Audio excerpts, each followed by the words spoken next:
Hello, everyone, and welcome. My name is Kelly Sicat. My name is Donna Conwell, and we are your hosts of Scratch Space. Scratch Space is a virtual forum hosted by the Lucas Artists Residency program at Montalvo Arts Center, which is located in Saratoga, California, on the ancestral lands of the Ohlone people. With Scratch Space, we're bringing together visual artists, scholars, composers, activists, writers, and others to explore the kinds of radical imaginaries which can unfold in this moment of pandemic, racial reckoning, economic uncertainty, civil unrest, and environmental crisis. We're interested in how do we think about what is possible? How can we use our imaginations to build a better present and future? And how can we retool and create better and more equitable models for living and working together? So tell us about who are our guests today, Kelly. Ooh, I'm excited for our conversation today. We have four incredible visual artists with us today, and they're all here from the Bay Area. Hector Dionicio Mendoza is an artist and educator who works and explores a wide range of themes, including the relationship between race, history, and nature. Dionicio is Associate Professor in the Visual and Public Art Department at Cal State University, Monterey Bay. He's also working on an exciting project we'll hear about later in the conversation. It's called Public Space in Salinas' Chinatown, historic Chinatown. Oh, yeah. Pilar Agüero-Esparza, an artist and arts educator. It's a treat to have Pilar here with us today. Pilar was,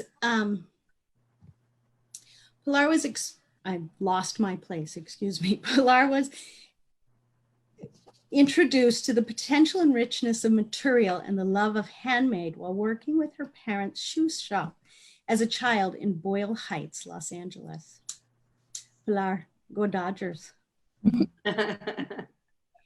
Viviana Paredes is an incredible glass artist who brings her perspective as a Latina woman to her work to explore the cultural meaning of spirituality and nature. Viviana creates elegant vessels that use the transparency of glass to highlight what is concealed within the objects. And I'm thrilled to have Amalia Mesa-Bains with us. Amalia is an artist and cultural critic who has worked to define Chicano and Latino art in the United States, Latin America, and around the world. She's best known for her large-scale installations and interpretations of traditional Chicano altars and ofrendas. Her work explores Mexican-American women's spirituality practices and addresses colonial and imperial histories and the recovery of cultural memory. Welcome. Thank you. Thank you. Thank you. Wow. Donna. I'm very excited for this. Thank you for being with us here today. We're going to post links to our guests' full bios in the chat. We also want to give a quick shout out to Nathan Zanon, our producer behind the scenes. Thank you, Nathan. Thank you. I'm going to disappear in a minute. Then Kelly, Hector, Amalia, Viviana, and Pilar will talk for about 50 minutes. And then I will return to field questions from you, our audience. So please post your questions and comments in the chat. Thank you all, and I will see you soon. Thank you, Donna. Thank you, Donna. So Dionicio, I thought we'd start by talking a little bit about the Creative Work Fund grant that brought us all here today together. Excellent. Creando Espacio. It was an installation we had intended to install on the grounds of Montalvo in May. Can you talk a little bit about the space you've proposed that we're next May? Absolutely. Yes. We're still really excited about the possibility of this project. And Creando Espacio is space making or making space. It's a project that I've been thinking about for a while, and I was approached by Kelly to be part of a collaborative effort with them, with Montalvo and the Residency, in applying for this grant. And so the project basically revolves around the idea of migration and memory, and it's very specific to like the installation is going to be an actual structure that's going to be built on site on campus. And I keep saying campus because I am on campus right now. And it's going to be on site, a site-specific installation. And so part of my impetus of creating this project was also to involve other artists, right? And specifically artists that work with ethnobotany, which Viviana Paredes and Amalia Mesa-Bains, Dr. Amalia Mesa-Bains are, known for amazing works that they do around that theme, and as well as the issues of migration. And so this project, it's gonna be like an installation where I'm replicating the dwelling where my grandfather, Dionicio Mendoza, that's why I take the name after, who was a shaman and used to practice Yoruba tradition type of, curanderismo.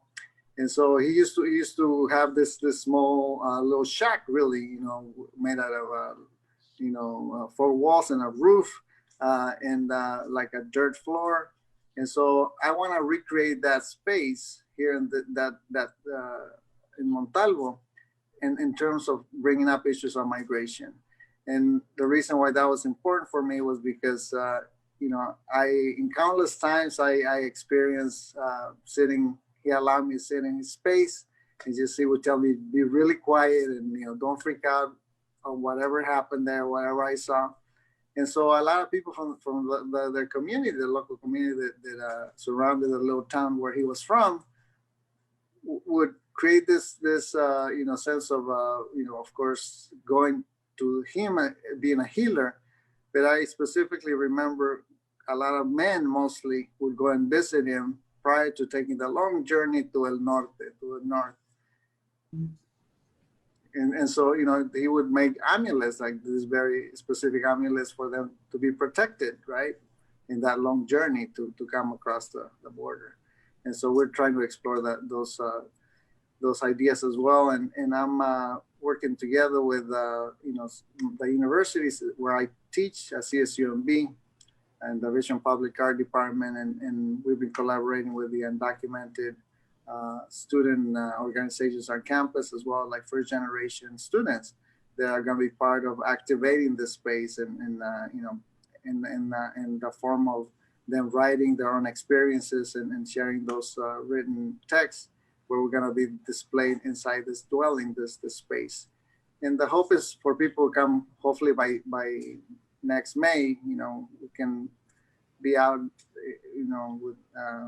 be able to kind of get together, and hopefully people can come and activate the space by being there and seeing some of the things that are going to be displayed, and some of the work that Amalia is also working on, which is an amazing book, and she could probably talk about more in detail her contribution to the dwelling, as well as Viviana Paredes. And we're also extend the invitation to Pilar Agüero to hopefully do some kind of outdoor installation that speaks of the issues that we're trying to kind of talk about with this project. Great. We're excited to share the work. I think I'd like to jump in and look at some images of each of your work, so we can just get to know all of our panelists better, and then we will come back to this space together. Mm-hmm. So Dionicio, I'm going to surprise you a little bit with your image. All right. I like surprises. All well. So put this one on. It's just a thumbnail of a project, but I think it's worth mentioning because I see it repeated over and over again in much of your newer work. Mm-hmm. And this is a project, if I'm correct, entitled White Wilderness. Right. Actually, you began this work when you were in residency with us in 2015. Yes, absolutely. Yes, that's part of a series of works that started at the residency that I was doing, the fellowship that I was doing with you in Montalvo. And, just basically me walking around the beautiful spaces there in Montalvo, the park, and like the grounds of Villa Montalvo, and the Italian-made garden. And, I've always been interested in botany, obviously, and specifically plants, because there's a direct connection with my upbringing with my grandfather once again. And so I wanted to go around and you know, originally I was intrigued by like various types of species that were present there on Montalvo. So I started collecting them and pressing them and creating this, using them as stencils. And so what you're seeing is a thumbnail of larger, a series of drawings that I made utilizing spray paint on paper and utilizing plants as a stencil to create this sense of depth. Yeah, I'm going to move on to a newer work from 2019 that was on view at the Triton, correct? Yeah, this was an exhibition that Maria Esther curator that was at the Triton, and I collaborated with, and she was an amazing curator that put this exhibition together for me. And so this was one of the works, more recent works that I've been working on, where I'm utilizing the figure, and I'm also dealing with issues of migration and labor and race. And so what you're seeing there is just a mixed media piece that is approximately, I think it's 8.5 feet high by, I think, 56 inches. I don't remember the exact dimensions. I think you can see them at the bottom. And it speaks about the journey of migration, right? The journey that many immigrants and refugees all over the world take. And so I'm utilizing cardboard and concrete, and you can see some of the stenciling that Kelly showed in the previous piece on the leg. It's a way of speaking about like the connection of humans to the earth, and specifically when they take these long, challenging journeys to basically find a better way of living. That's great. Let's go on to the next image. This is a little bit older work, but really pretty fabulous. Yeah, so I wanted to include that piece as well, and that's part of a project that I actually collaborated with Pilar Agüero and her family in South Central. And Pilar's family, they are like second or third generation professional huarache makers. And one of the things that I loved about that her history is that both of her parents made huaraches ever since they came to this country, and they had their shop in the back of a store in South Central, and they put all the kids through college making huaraches. So to me, that really speaks of like the immigrant, sense of being resilient and making things, bringing the knowledge that they have in the country of origin and bringing it to a new country and continuing and making something, out of it. And I was always fascinated with like the history of the huarache, because where I'm from in Mexico and in the state of Michoacan in Zaguayo, that's one of the places where the huarache was created. Of course, there's huaraches everywhere, right? There's sandals, but the huarache as we know it, I think originates from Zaguayo, from the state of Michoacan. And so I grew up with this type of shoes and like the sense of working with leather and my idea here was just juxtapose something completely different. In this case, ice skating, blades, and placing them next to this, like a campesino, very like specific footwear that people in Mexico that work in the fields, that work in the agriculture wear, right? Yeah. And so that piece recently went to Mount Holyoke, for their collection. So that's where it's at. Congratulations. And being a girl of Minnesota, I grew up with those ice skates. Yeah. That idea of the immigrant shoes and how we move about this country. Yeah. Mm-hmm. And then we have this piece. Yeah, so and that's also part of like the latest work that I've been working on. There's a series of mariposas or butterflies.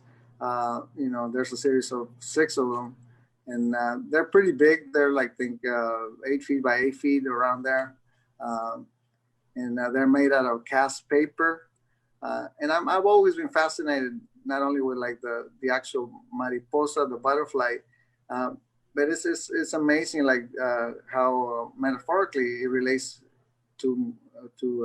immigration once again, and migration, and recently in recent years is totally being used for as a symbol for like DACA students. And so I work at the university. I work with DACA students, and so that was part of why I started working with the mariposa. But also it speaks about like the journey of this tiny little fragile little insects, the mariposas. They travel like miles, like thousands of miles from Canada all the way to Mexico.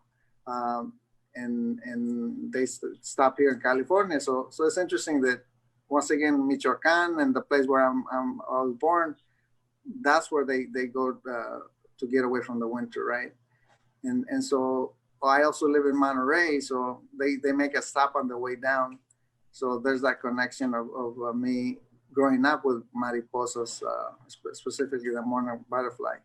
But I want to include other types of species. And so it's a starter. It shows, like this sense of passage of time, and also like the sense of resiliency. And then like the body, just an old trunk that I found, and like the head becomes a fist of resistance, social resistance.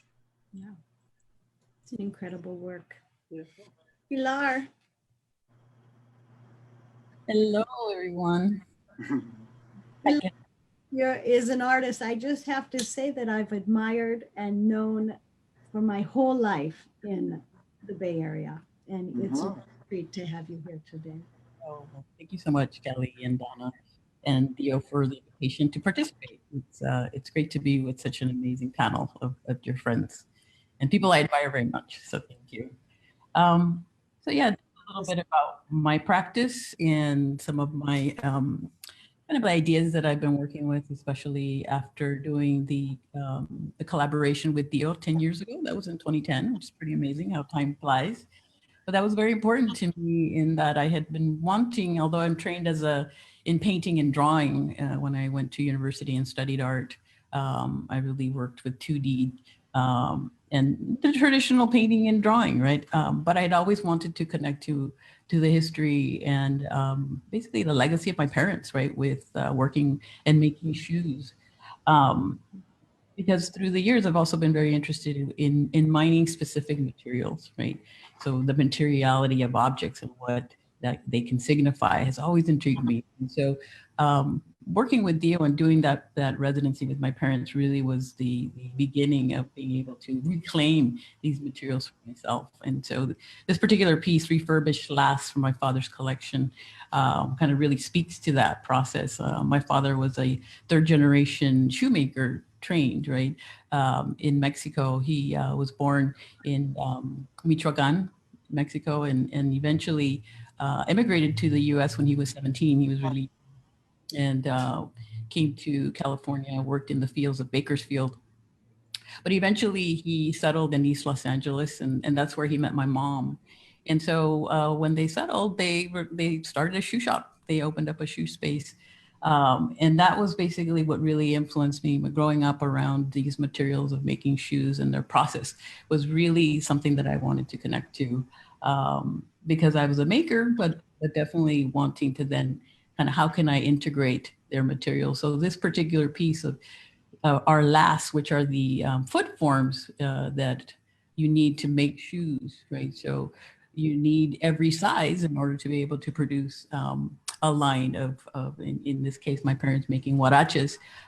So they had hundreds of lasts in the shop. And so these were just forms that I very familiar with. But in finding this little set of, after they retired, and I took a lot of their materials and brought them back to me here in San Jose. All these little lasts had, had made hundreds of pairs of huaraches on them, but they had a lot of holes from the years of nailing leather to them, because you have to nail certain parts of the shoe onto the foot form and then be able to weave through the leather to construct the huarache. So I wanted to fill these holes of the wear with the material that I had been working in drawing of melted crayon material. So I did that with this particular piece in an effort to sort of really explore that of how can I put together those things. I think another thing that's really important to me about looking at their process as craftspeople, right, is the connection with certain processes and gestures that to me are done in repetition. And that is also very much important to me as a form of ritual, right? So to me, that connection to their processes was also the impulse of creating type of ritual for myself in my own studio practice. And I think to mention about the foot form is also something that's reoccurred in my work. And I think that connection has a lot to do with migration, right? The movement, the making the trek, the making the arduous journey to get to the border. And oftentimes that is embodied by walking, by a pilgrimage, by a moving. And so I really also love that connection to moving from your homeland to a new place. And I want to just make note of the various kind of color tones of all of the feet. And this is something that you crafted, right? You said with crayon. I'm going to go on to the next image and you can maybe speak about it. Yes, definitely. I think this is kind of that piece, and then really this piece came after that, or actually that piece came after this one. But the interesting thing to me, when I had the in 2010, I also discovered this set of crayon packs that's really marketed to children, right? The multicultural crayon pack of skin tone colors, which I found really fascinating. And my daughter at the time was 10 years old, and I was kind of thinking as a parent, right, like, wow, how does this work? What does that mean? Skin tone. So my first impulse, without really even thinking about it, very intuitively, I cast her feet in each of the crayon colors. So this is what you see here represented, again, embodying this idea of skin tone, but then including this large skin tone chart, right, where people can experience for themselves and come into it in a more physical way, which is sort of the question that I was asking her, but also wanted the viewer to answer is, what color are you? You know, do you ever think about that? Do you think about your skin tone? And issues of colorism and issues of what does that represent in our kind of contemporary society. So this is also kind of what segued, I think, to the last image that you have here, because in seeing this kind of more mural installation of the painting, I started really to think about abstraction and painting, which I think is also very interesting, because in studying painting in school, you and in particular non-objective painting, you're introduced to the canon of artists such as Joseph Albers, right? Who I love, and color theory. When first learning about how chromatic color works, it's pretty powerful and exciting. But then when I was thinking about it and reading his writings about color, I was really fascinated in the way that Albers was using metaphors that are more related to social interaction, right? And that's just the way he wrote about his color theory. So I was starting to think about, if I use the skin tone colors of brown, beige, black, then all of a sudden I'm really these are not chromatic colors, right? These are what are considered neutral colors, right? But yet I think that these colors are anything but neutral, right, in our society. And in fact, they're very heavily charged, right? When people start seeing that I'm painting about skin tones and colorism, there can be a discomfort there, right? But I do, in my current work, I am merging the materials of leather as well, right? And the ideas of leather work patterns, as well as the actual weaving, and wanting to somehow bring these two ideas and as well as materials together in these paintings and weaving structures. Because I really am very much want the viewer to see these works as racialized abstractions, right? And drawing kind of parallels to kind of what are the societal hierarchies or power dynamics with your skin tone. And I think just lastly, kind of my last thought about, I've been reading a lot of W.E.B. Du Bois writings from the 19th century, and his writings specifically about the color line, right, and race relations being what is the most difficult issue that the U.S. would have to struggle in the 20th century. And yet 100 years later, we are still in dire need of this conversation. So I think it is the only conversation. Thank you, Pilar. Viviana. This is bendición para un mojado, translated to a blessing for a wetback. I was at this piece, I was addressing kind of my frustration of reading always about the politicization of migration. How, people always are talking politicians and on laws and all this. And I always thought, people leave their country with a heavy heart. It's not like they're going on vacation. So, to leave your home, your language, your friends, your family, your customs, your food, your everything is not easily done. And so you go through this big transition of going from your home, traveling thousands of miles, all the different challenges that people have to face. And when they finally get to the border, then they're greeted by, the migra, the Minuteman, people that are angry. My grandmother was a curandera. She used a lot of hierbas all the time when I was a child. And it was funny because I remember when I was little, my father used to call her a witch. And as a child, my only association with a witch was Walt Disney's, idea of a witch. I didn't get it quite, but she was always in the garden, always used hierbas, herbs, medicinal herbs for healing. And it just became very natural for me to start using that in my work.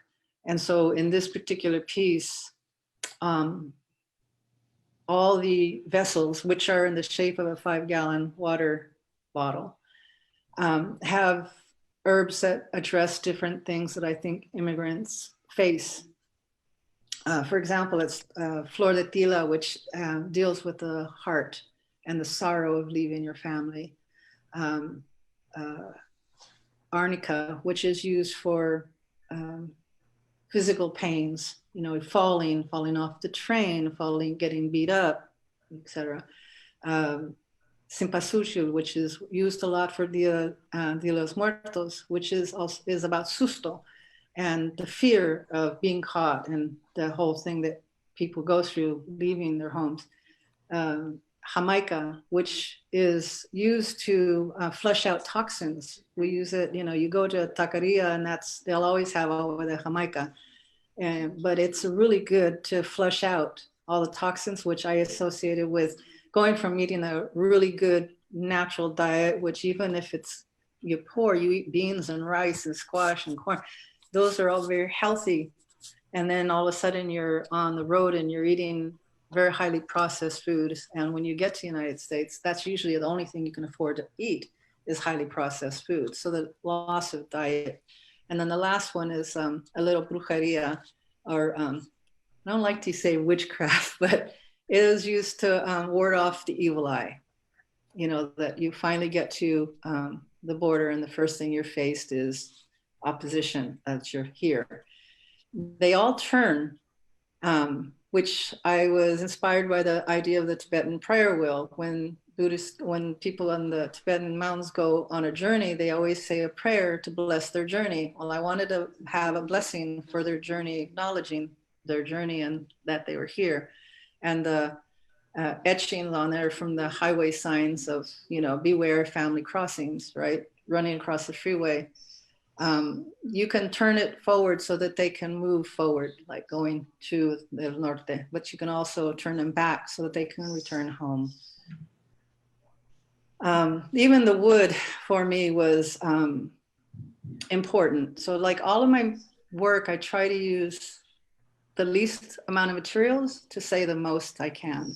And so the wood is also, turns out that it was salvaged from the tsunami in Indonesia. And so it was this wood that I found and was able to create a frame for which it's in. And I also thought, well, that's also an immigrant, right? The wood. So it became a very important piece for me to do.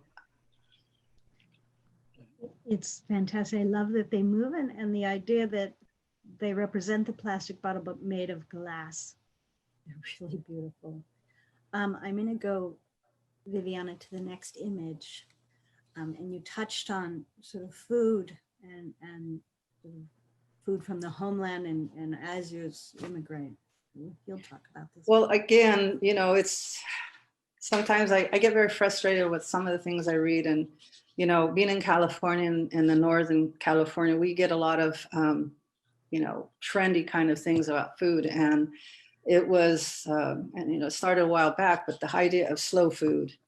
And that, and not to put her down by any means, but Alice Waters was kind of coined as the, you know, the queen of slow food, and that she brought food farm to table kind of thing. And this is a tradition that many, many other countries have always had. You know, they grow their own food, they eat very healthy food, and it's, you know, it was always slow food kind of thing. Mexican cuisine is amazing. If you know, when you go to Mexico and you go to the mercados, I'm always blown away with all the variety of chiles and everything, vegetables. There's so much different kinds of foods and very healthy. And so I wanted to highlight what we came from, you know, that we have this healthy diet, traditional diet, but yet in the United States, majority of Latino immigrants are not eating their traditional foods because food here is very expensive. Organic food is outrageous for a family to buy. And so that was what kind of the idea of this food cart. I was telling you about the platform, which is fruit crates. And, you know, my family came to San Jose to pick fruit they migrated from Texas. And so, you know, as a child, I used to fill these things up with prunes and used to pick strawberries and cut apricots. And so it had a very big family history, but it was funny because, again, the trends now, these food carts, crates are bought by a lot of designers and used for bars and restaurants. So I couldn't find them in San Jose. I found a company in Los Angeles that had them, and I bought them, and they were from San Jose. So it was kind of ironic.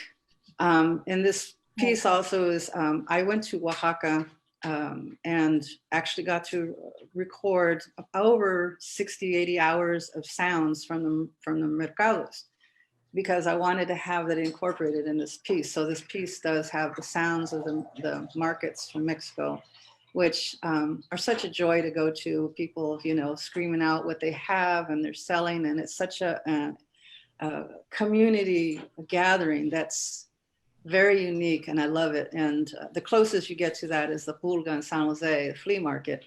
It kind of reminds me of the mercados of Mexico. I'm going to go on to the next image, Viviana. So ritual, which we, you know, this Dios pieces, installations can be about. I do a lot of research and studied about Maria Sabina. Sabina means the person, the knowing person who knows.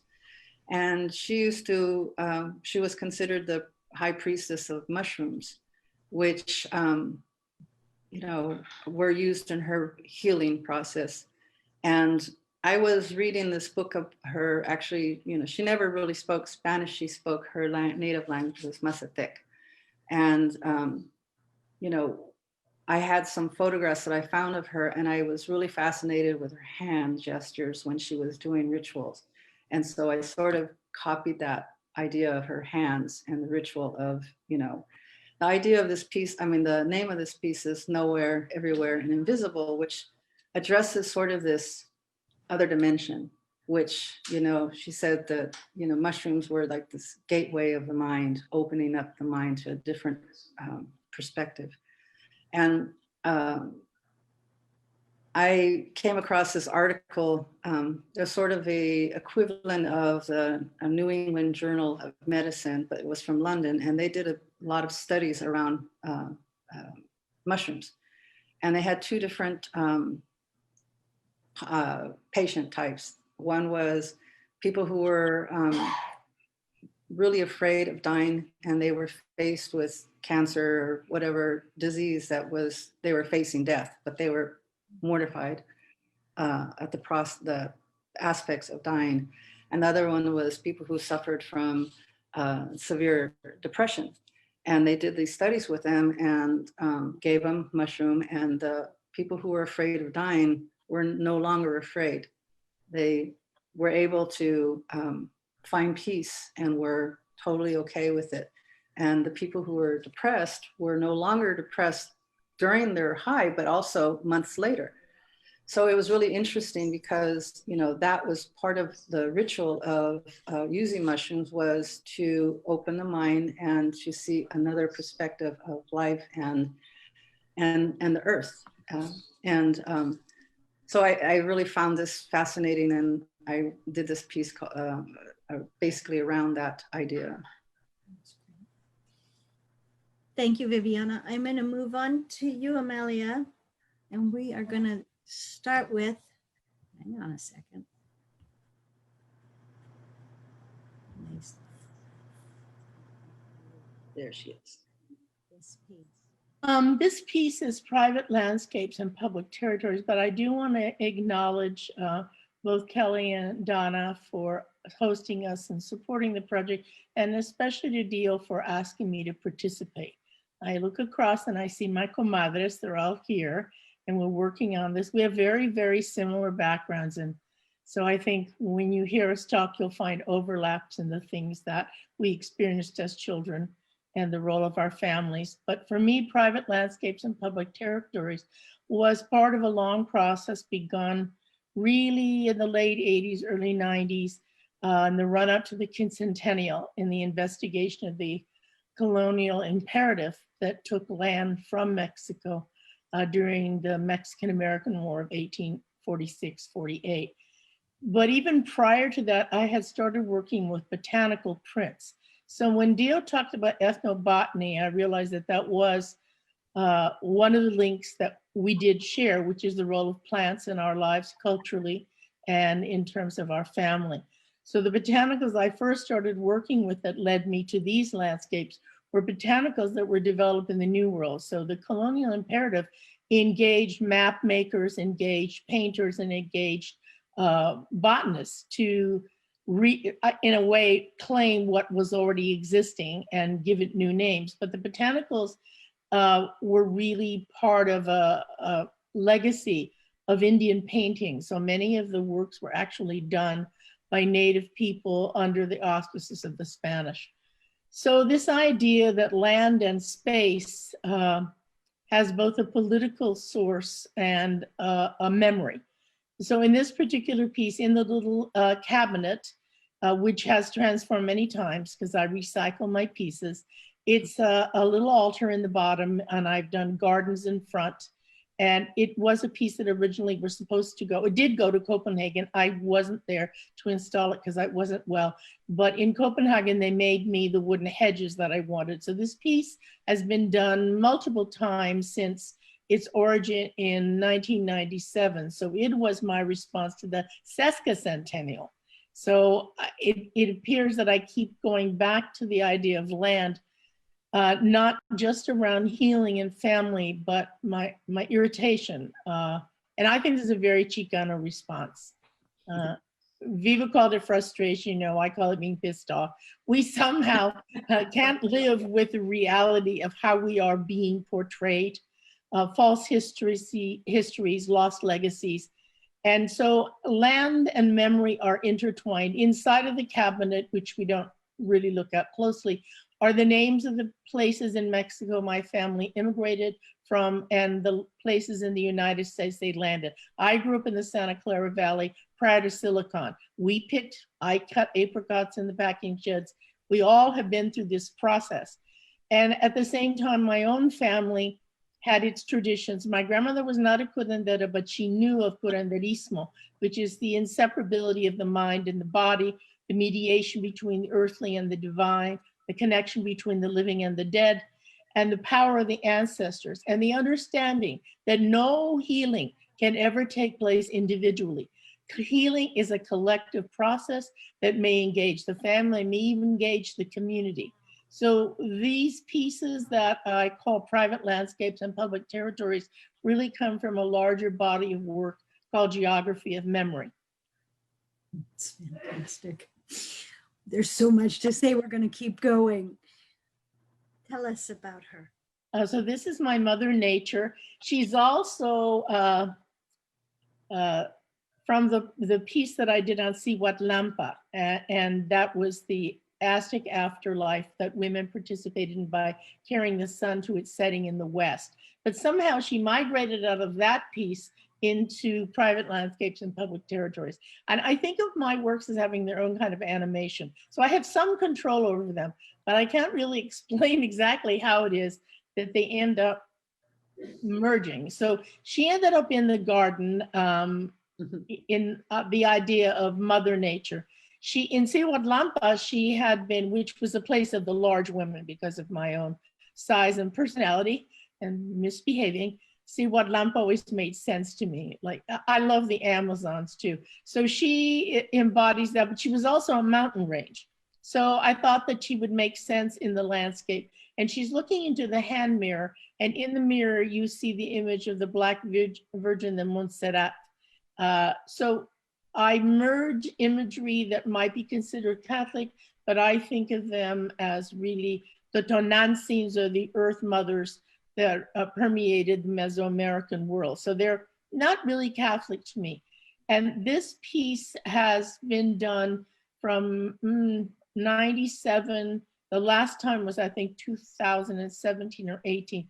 So I redo them, I change them, and I always think of them in some way as a landscape of belonging, that somehow the migration that our families have endured, the displacement, the loss of our own really ancestral homes, drives us to really rethink land as a place. And people like Edward Soja, the social theorist, and Lefebvre and Michael Deere and so many others have written about landscape itself. They've written about third space. And one of the things that Soja says is, no place is empty when we reach it. There are the ghosts there of those who have come before. And that's what we live with. We live with our ghosts. And for years, we lived with the idea in the broader institutional world that we didn't have a history. And I've always said that we don't suffer from an absence of memory. We suffer from a memory of absence, the things that were taken from us, the things that were lost. So my geography of memory is both political and spiritual. And to some degree, I think it places us in the understanding as descendants of indigenous people of the environmental crisis we're in. The land is a precious thing, and we are the safekeepers of it. Fantastic. I'm going to go on to the next image. This is the Curanderos Botanica. I've used family narratives for many years in my work. That's my abuela, Mariana Escobedo Mesa. She's on the wall in the light box. I had a very bad accident in 2003 and went through many years of recovery, broke many, many bones and many surgeries. And during that period of time, for almost 5 years, I couldn't make any work. But I relied on the beliefs of curanderismo, and I think Viva mentioned it earlier, susto, or sometimes known in the American vocabulary of medical world as shock or trauma. And I went to post-traumatic therapy because one of my degrees is in psychology. So I do take into account the fact that healing has both a Western and an indigenous base. So this piece shows the Western medicine on the top and the curanderas table at the bottom. So you have the eggs that roll over the body or use as a diagnostic tool, see what kind of energy the body emanates. There's snake skins, there's pine boughs. My father was a man of enormous healing power. He had many, many surgeries, cancers 3 times, brain tumors. He was just a litany of illnesses, largely from the work he did as a farm worker and then later as a cannery worker. But my grandmother treated him as a child for his illnesses. So the pine boughs represent a healing process in which she put pine boughs into water and had him drink the water because the resin from the cut pine helps bronchial conditions, which he had. And she's put powdered snake skin over his food because he had skin eruptions, and that was the way of healing. And all his life, he regenerated faster than anyone I've ever known.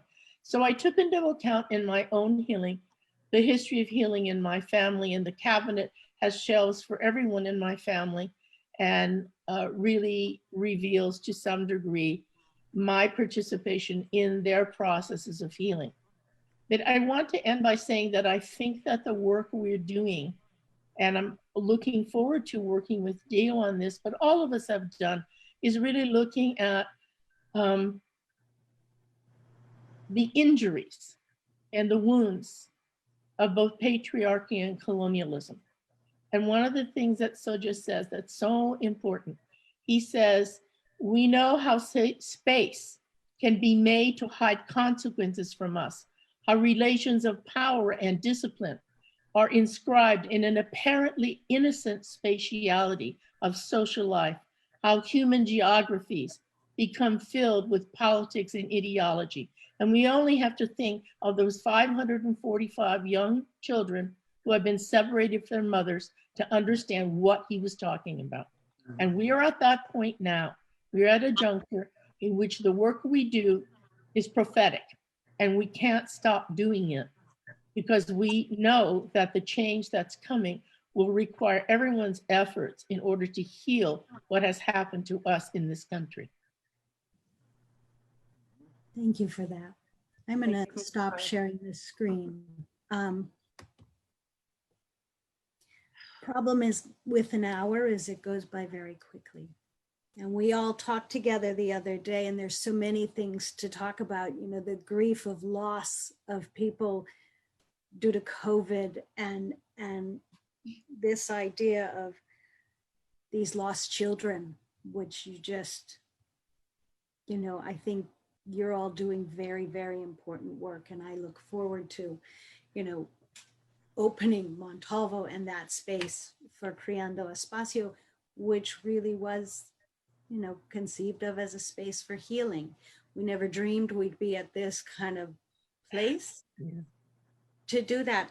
I want to stop talking. I want the four of you to just take some time and, you know, for our audiences that are with us and that will come and join us later, how can we think about ritual at this time? And you all have talked about reclaiming sort of food and botanics and materials and lands. And I think we are in that moment where people are looking to have a space where everybody is welcome and everybody owns that land together. Not exactly a question, but it's a question.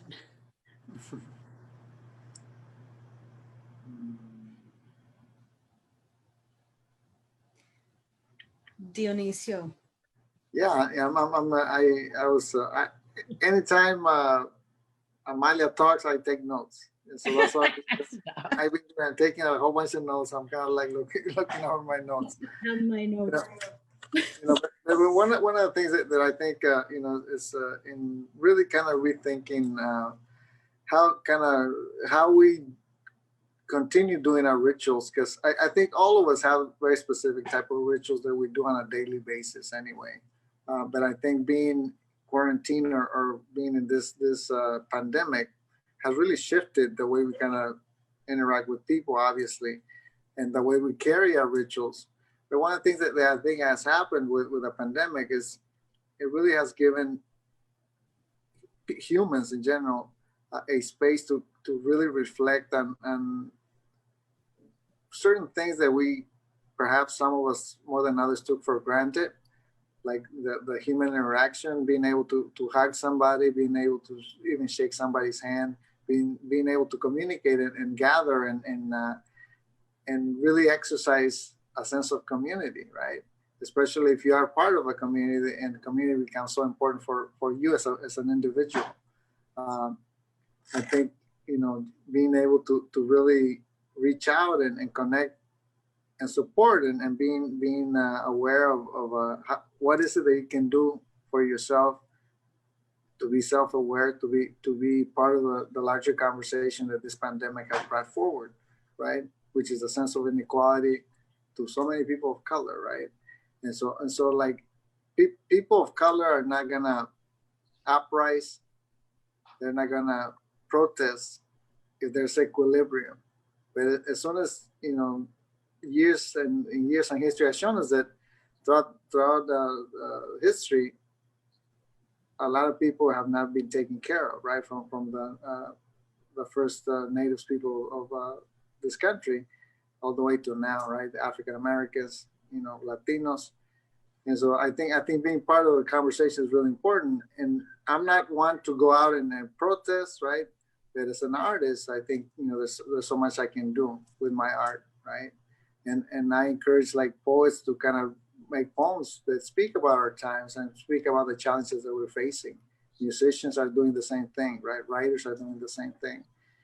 And only that way, you know, when we speak about things that are really pressing at the moment, and we engage in those conversations, is when things are going to start shifting just a little bit, right?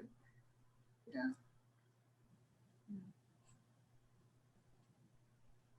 And I think in sort of dovetailing with what you're talking about, Dio, because I also feel like, well, what other rituals can we do? And it's so much about now working against the restrictions of our time, right? Of the COVID and having to shelter in place or not interact with people the same way. So we have to kind of fight that a little bit and reach out to the other, right? Speak with people that you don't know, become more aware of another person's reality.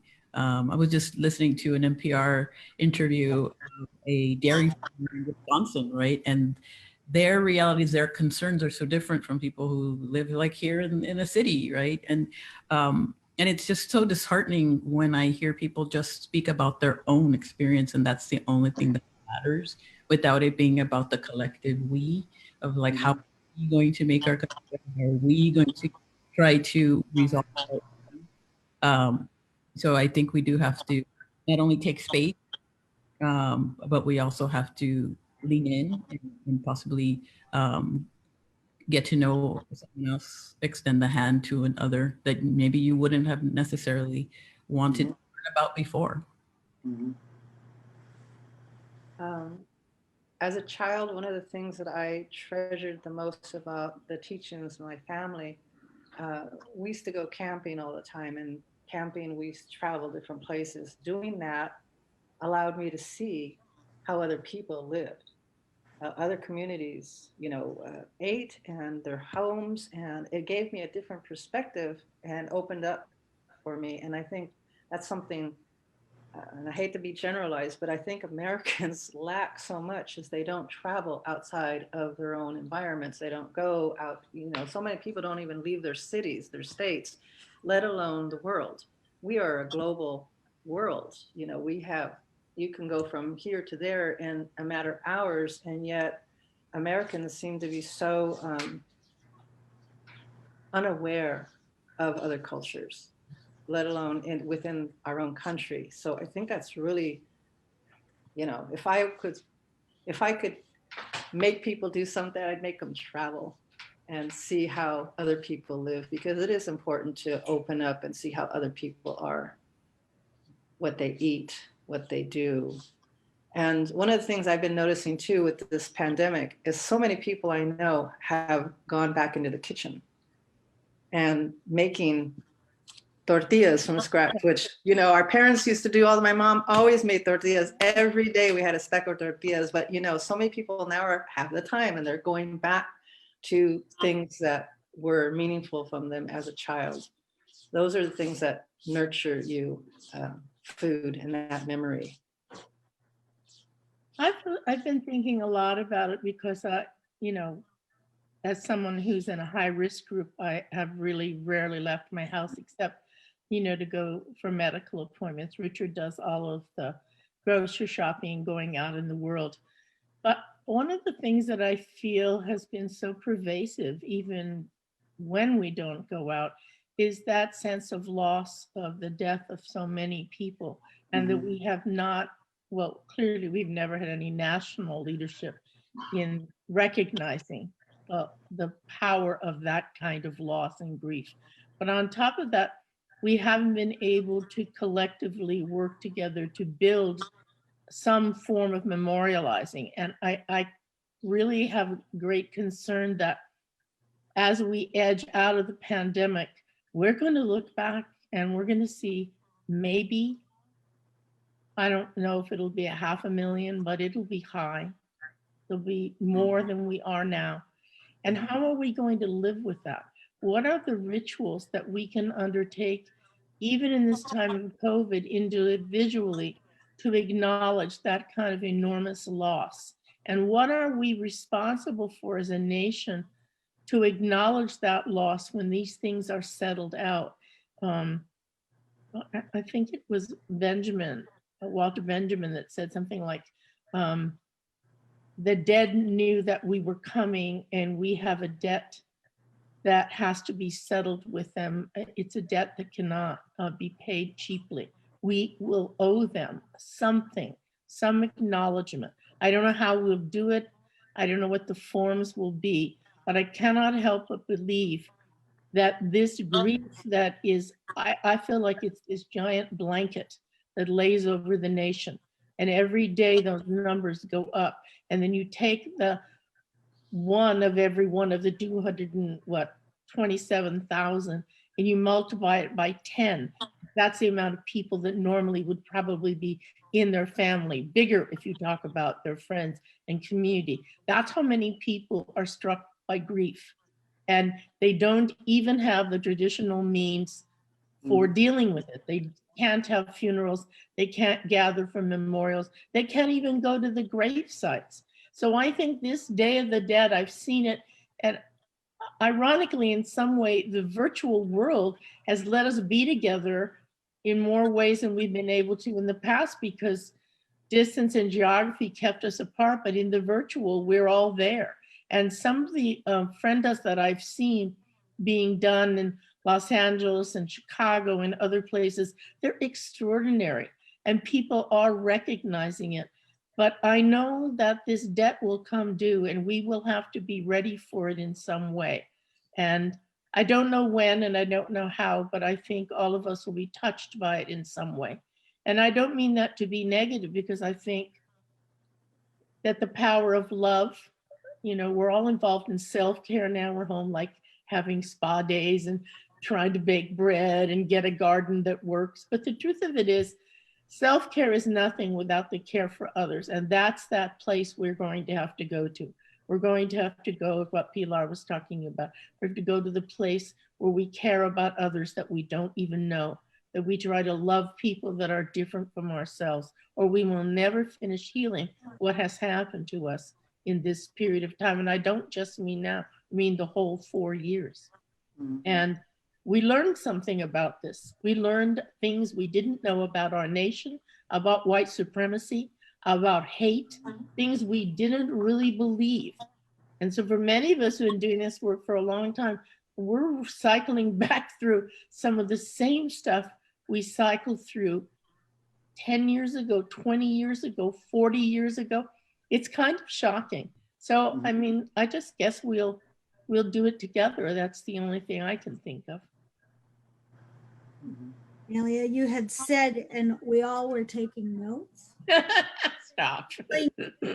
Active process, and you know, I've had many people kind of sharing their opinions. Some people thinking we all needed to do an independent healing, and I felt like COVID is this moment that's put us all back at home so we can do this healing. But it really is collective, and this space of Zoom, I've also had people talk about it as the new town square, right? The new social space. And in many ways, you said it the other day when we were talking, we have our international communities coming together in this space. We can bring people from all over. So how we rethink even this space, I think is really exciting. I want to welcome Donna back, and we could talk for the rest of the afternoon.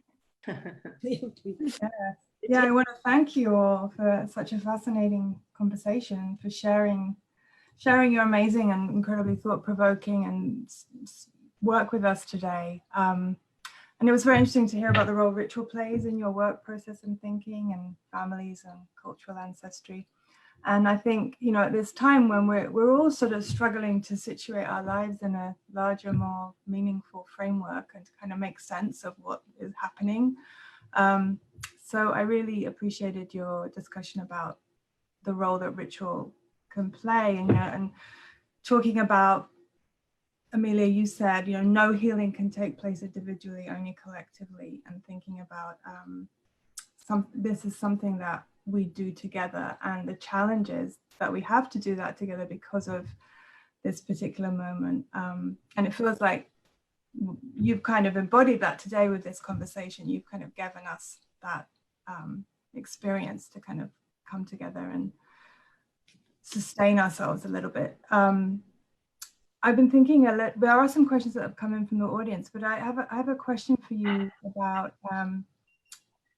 ideas around sort of sacred space, the role that plays or doesn't play in our lives today, and where are our sacred spaces, and where can we find them? Are these spaces that we have to experience together, or can we create them on our own? What kind of meaning does that take on for us at this time?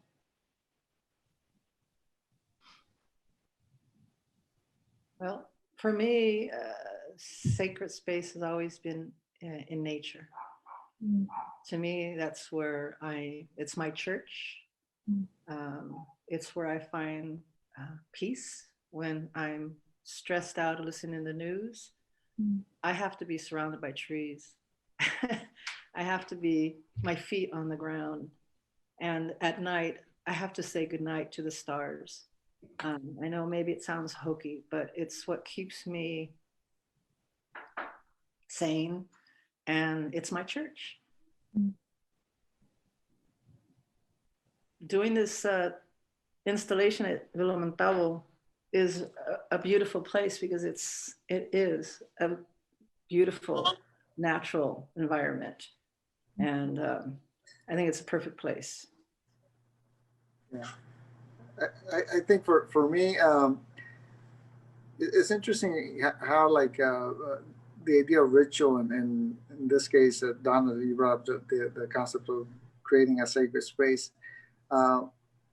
Being in the studio for me becomes a sacred space. It becomes a sense of, for me to meditate and to have like an internal dialogue, and try to process all the things that you know, I saw that day or that week.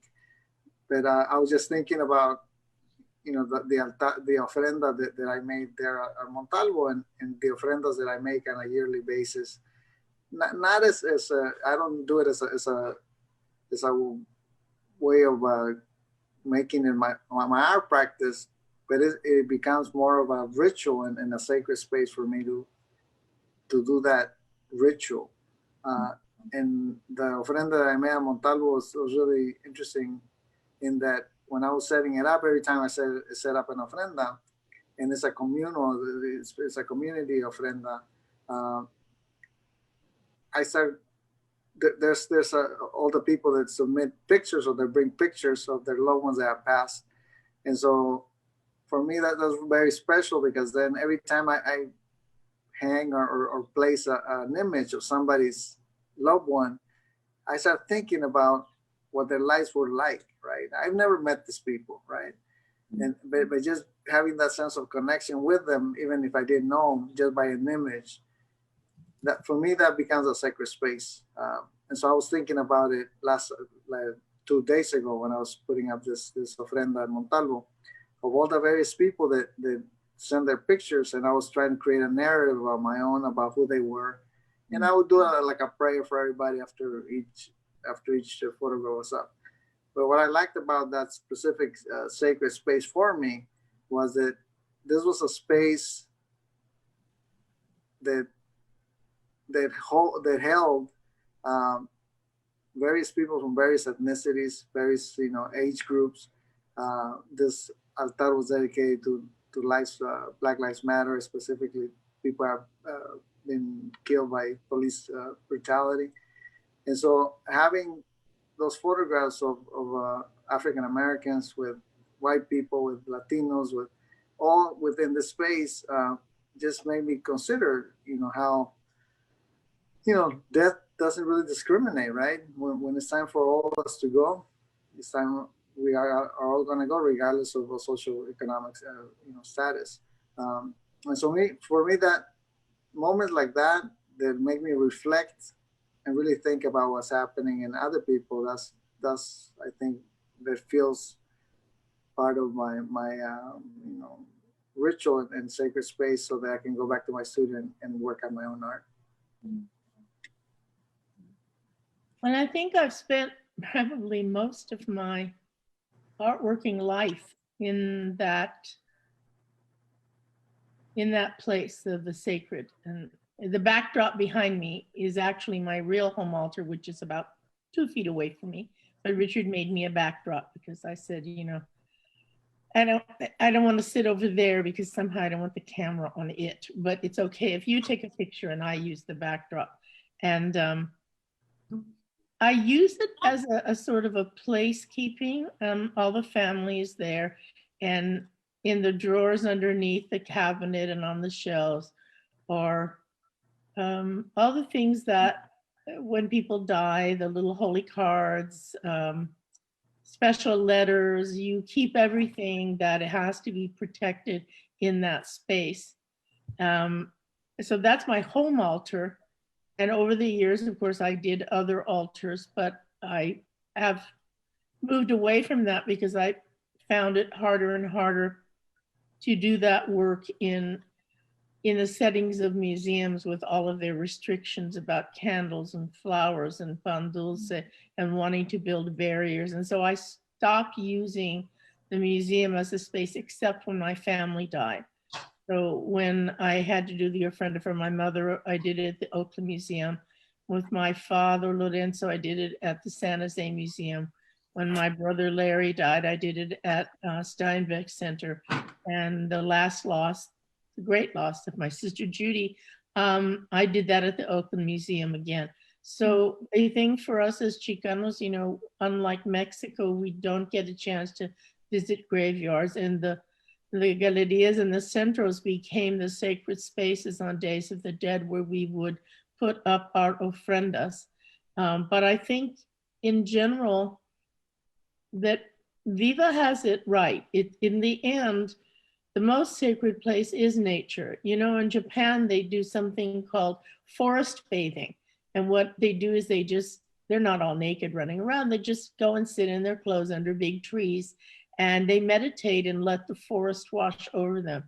And I'm thinking that had we had a better sense of nature at the sacred, we might have taken better care of this planet that we live on, because we've always seen it as some sort of backdrop for jogging or picnicking. And I don't think we've really understood the power of nature. And Curanderismo has that link. It always goes back to the organic, the natural, whether it's herbs or plants.